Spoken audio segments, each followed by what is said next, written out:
وہ ہمارے ایک دانشور ہے، تو مضمون لکھا، کئی باتیں بڑی پسند آتی ہیں۔ وہ کہتے ہیں کہ میری اہلیہ، ان کو بھی کسی نے مس گائیڈ کر دیا تھا، حالانکہ اچھی خاتون ہے، کسی نے مس گائیڈ کر دیا، تو وہ بھی سماجی اور ویلفیئر اور یہ خواتین کو شوق ہوتا نا بننے کا، تو وہ بھی سماج کے اندر اچھا مقام تلاش کرنے کے موڈ میں آ گئی۔ تو کہیں ایک دن جانا تھا تو بڑی بن سنور کے میرے ساتھ وہ گاڑی میں بیٹھ گئی۔ تو میں گاڑی میں، عورتوں کو یہ بھی مسئلہ ہوتا ہے نا کہ ہماری تعریف کرو، تو کئی دفعہ بعض مردوں بیچاروں کو جھوٹ بولنا پڑتا ہے، تو زبردستی کراتی ہیں نا جی۔ تو اس میں گنجائش بھی دی ہے شریعت نے گنجائش دی ہے کہ کبھی بیوی کو راضی کرنے کے لیے خلاف واقعہ بات کرنی پڑے تو کر لینی چاہیے، تو وہ کراتی بھی ہیں۔ 3 موقع پر خلاف واقعہ بات کرنے کی اجازت ہے، یعنی واقعہ کے خلاف بھی آپ بات کر سکتے ہیں۔ جنگ کے موقع پر 2 لوگوں کو صلح کرانے کے لیے اور بیوی کو راضی کرنے کے لیے کر لیں کوئی ایسی بات، بے شک اپنی طبیعت پہ جبر کر کے کر لیں، گنجائش ہے، اجازت ہے۔ تو وہ کہتے ہیں جب وہ گاڑی میں میرے ساتھ بیٹھی بن سنور کے، تو وہ تقاضا کرنے لگی کہ میں نے بڑے اچھے کپڑے پہنے ہیں پر آپ نے توجہ نہیں کرائی۔ تو وہ سیاںا بندہ تھا، وہ چاہ رہا تھا کہ میری خاتون سمجھ جائیں۔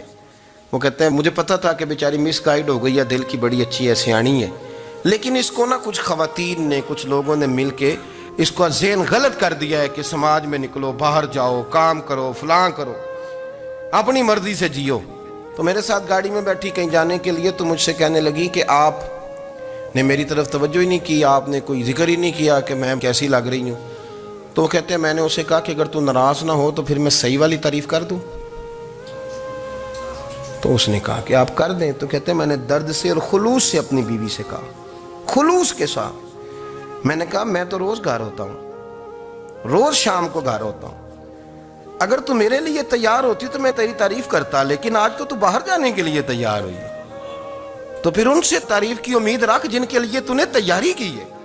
میرے لیے تیاری کرتی تو میں تو ہر شام تیرے پاس ہوتا ہوں۔ کہتے ہو میرے لفظوں میں درد تھا تو وہ بھی رو پڑی، اور کہنے لگی آپ گاڑی روک دیں، مجھے باہر جا کے کسی کو راضی نہیں کرنا، میں نے اسے راضی کرنا ہے جس کو رب کریم نے میرا شوہر بنایا ہے اور میرے لیے منتخب کیا ہے میرے ماں باپ کو، میں واپس لوٹتی ہوں۔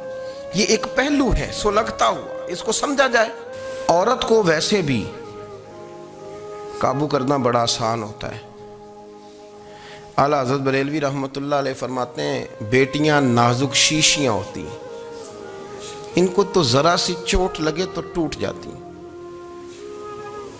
دیکھیں کتنا بڑا جملہ کہا بریلی کے امام، نازک شیشیاں ہیں، ذرا کوئی آدمی گمراہ کرتا ہے، ذرا خراب کرتا ہے۔ اب دیکھیں نا، یہ جو بچیوں کو بچے مس گائیڈ کرتے ہیں، انہیں بڑے بڑے خواب دکھاتے ہیں، وہ بیچاری ماں باپ کو چھوڑ کے، بہن بھائی کو چھوڑ کے اس کے ساتھ شادی کرتی ہے، پھر جو اس کا بعد میں حشر ہوتا ہے، آپ ادلیاں نو سردار پہن تکے تے شرما والیاں نو جھوٹے ڈولیاں دے۔ پھر وہ بیچاری ماں باپ رکھتے نہیں، وہ ظلم کرتا ہے، تو کتنی بڑی تکلیف میں وہ بچی آ جاتی۔ نازک شیشی ہوتی ہے نا تو ٹوٹ جاتی۔ یہی حال اب جدید خواتین اور یہ جو کچھ اینکر پرسن ہیں، یہ اصل میں نا یہ آپ کو سیاست سکھاتے ہیں، لیکن یہ مادر پیدر آزاد لوگ ہیں، بالکل آزاد۔ یہ تو علماء شور نہ کریں، بات نہ کریں، گفتگو نہ کریں، مشائخ بات نہ کریں، اور یہ جو کچھ سنجیدہ اور دینی طبقہ ہے یہ کوئی شور نہ کرے، یہ تو روڈوں پہ ننگے ہو کے آ جائیں معاذاللہ۔ خوفناک نظریہ رکھتے ہیں یہ لوگ۔ عورت کو کہتے ہیں تیرے حقوق ہم تجھے لے کے دیں گے، مثلاً وہ کون سا حق ہے جو تم نے لے کے دینا ہے؟ میرے نبی کریم صلی اللہ علیہ وسلم اس کو بیٹی بھی بنایا ہے، اس کو بہن بھی بنایا ہے، اس کو ماں بھی بنایا ہے، اسے بیوی کا عالی شان رتبہ بھی عطا فرمایا ہے۔ اور چونکہ بیٹی کا بھی حق بڑا بیان کیا جاتا ہے، بہن کا بھی، ماں کا بھی، اور بیوی کے معاملے میں لوگ سمجھتے ہیں کہ زیادہ بات نہیں کرنی چاہیے، شاید مسئلہ خراب ہو جائے۔ حالانکہ نبی پاک صلی اللہ تعالیٰ علیہ وسلم نے بیوی کے بارے میں پتہ کیا فرمایا؟ فرمایا جب تم نکاح کر لیتے ہو تو اپنا ایمان محفوظ کر لیتے ہو۔ اب میں اس کی شرح نہیں کرتا، آپ خود کر لیجئے گا کہ وہ ایک ایسی شخصیت ہوتی ہے کہ جس کی موجودگی میں آپ کا ایمان محفوظ ہے۔ اب میں نہیں سمجھتا کہ اس سے بڑی بات کوئی اور ہو سکتی ہے، جس کی موجودگی میں آپ کا ایمان، اور بھئی یہ حدیث پاک عرض کر رہا ہوں، نکاح جب کوئی کر لے تو اس نے اپنا ایمان مکمل کر لیا۔ اس کا معنی یہ ہوا کہ آپ کا ایمان محفوظ ہے اس کی موجودگی میں، تو اس سے زیادہ بھی، یعنی ایمان سب سے قیمتی چیز ہے نا، تو اس کے محفوظ ہونے کی وجہ حضور نے نکاح بیان کر دی۔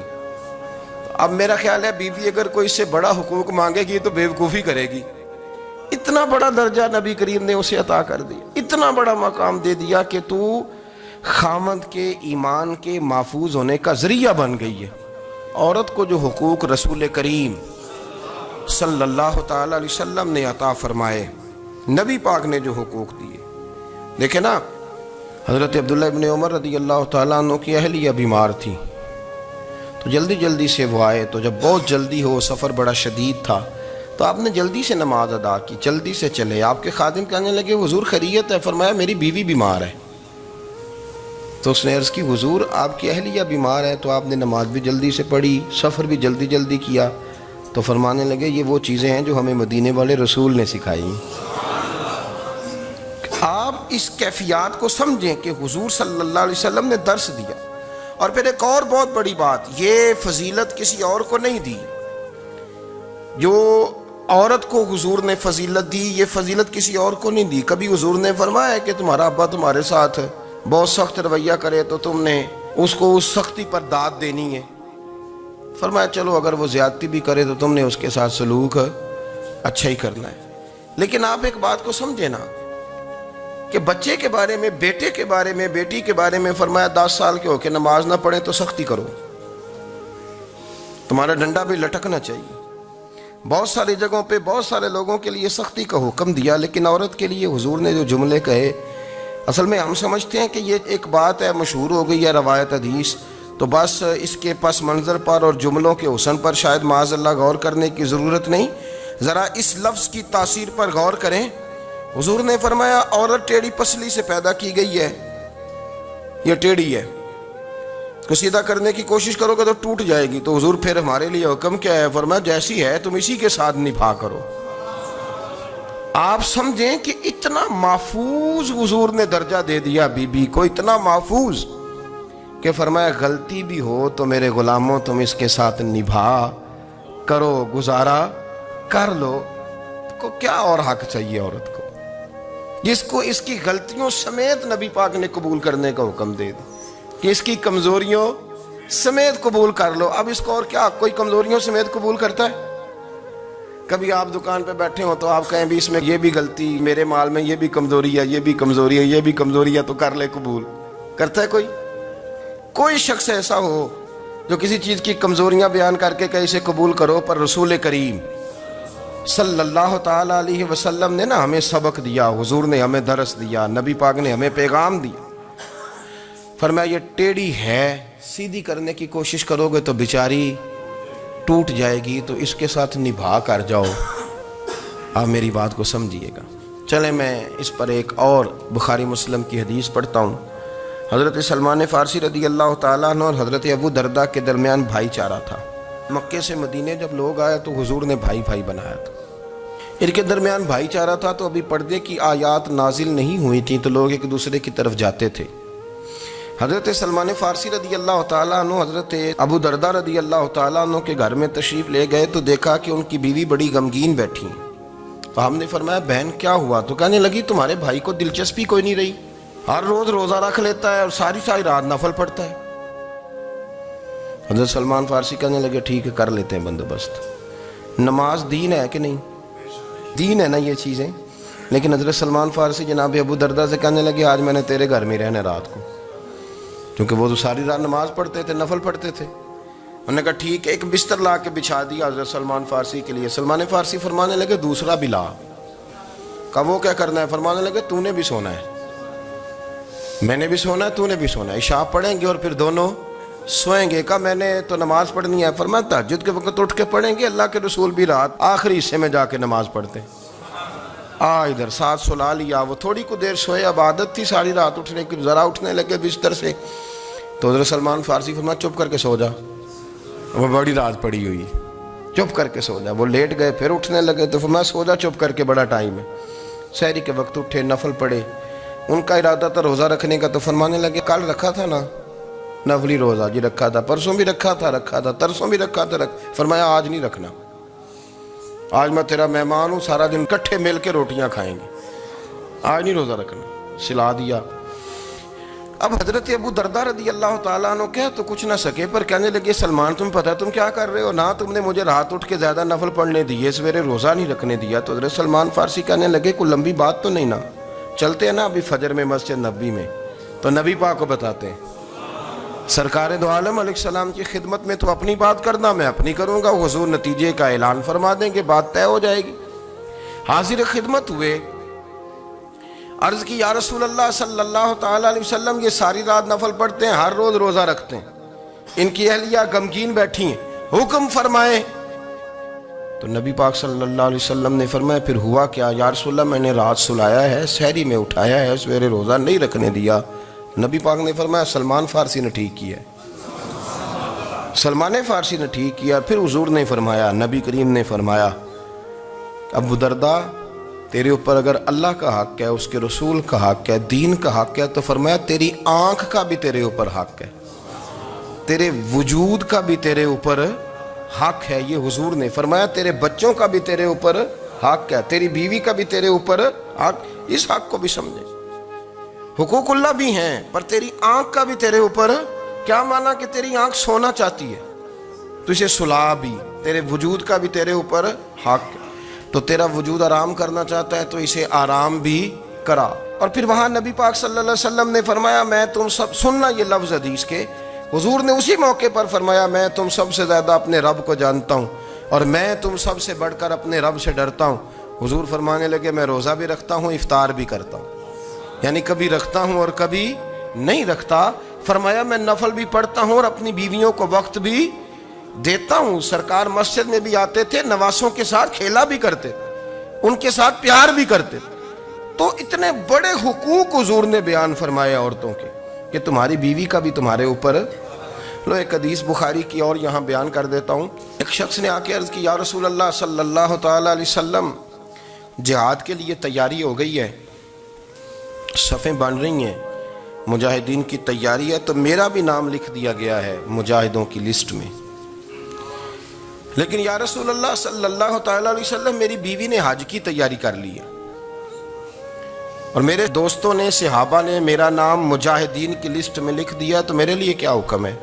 یہ بخاری مسلم ہے۔ تو نبی پاک صلی اللہ تعالیٰ علیہ وسلم نے فرمایا جہاد پہ کوئی اور چلا جائے گا تو بیوی کے ساتھ حج کرنے جا، اسے محرم کی ضرورت ہے، وہ تیرے بغیر کیسے جائے گی؟ مجاہدین کو تو اور مجاہد مل جائے گا، پر تو اپنی بیوی کے ساتھ جانا۔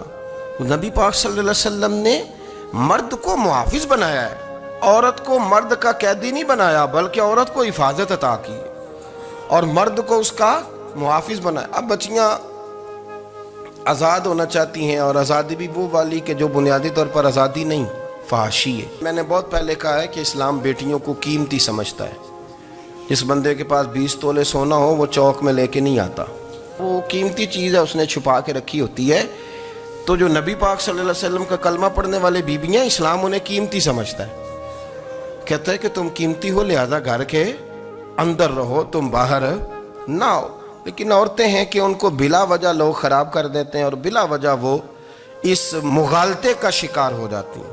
اب آگے بڑھتے ہیں۔ قرآن مجید نے سورہ نور کی آیت نمبر 30 میں کہا کہ کل للمؤمنین یغضوا من ابصارہم، فرمایا کہ اے محبوب علیہ السلام مومن مردوں سے کہہ دو کہ اپنی نظریں جھکا کے رکھیں، اپنی نظریں۔ اور اگلی آیت میں فرمایا وَقُلْ لِلْمُؤْمِنَاتِ یغضضن من ابصارہن، فرمایا کہ اے محبوب مومن عورتوں سے بھی کہہ دو کہ اپنی نظریں جھکا۔ مرد بھی اپنی نظر جھکا کے رکھے گا عورت کی طرف، لیکن یہ ساری پابندی صرف مرد پر نہیں، عورت بھی غیر محرم کا چہرہ نہیں دیکھے گی، اس پر بھی اسی طرح نظر جھکانے کا حکم ہے، جس طرح کہ وہ ہر دکاندار کو بھائی جان کہہ کے گفتگو کرنے کی اس کو بھی اجازت نہیں ہے کہ وہ بھی وہ سمجھے کہ پابندی تو مرد نے کرنی تھی، میں نے تھوڑی کرنی تھی۔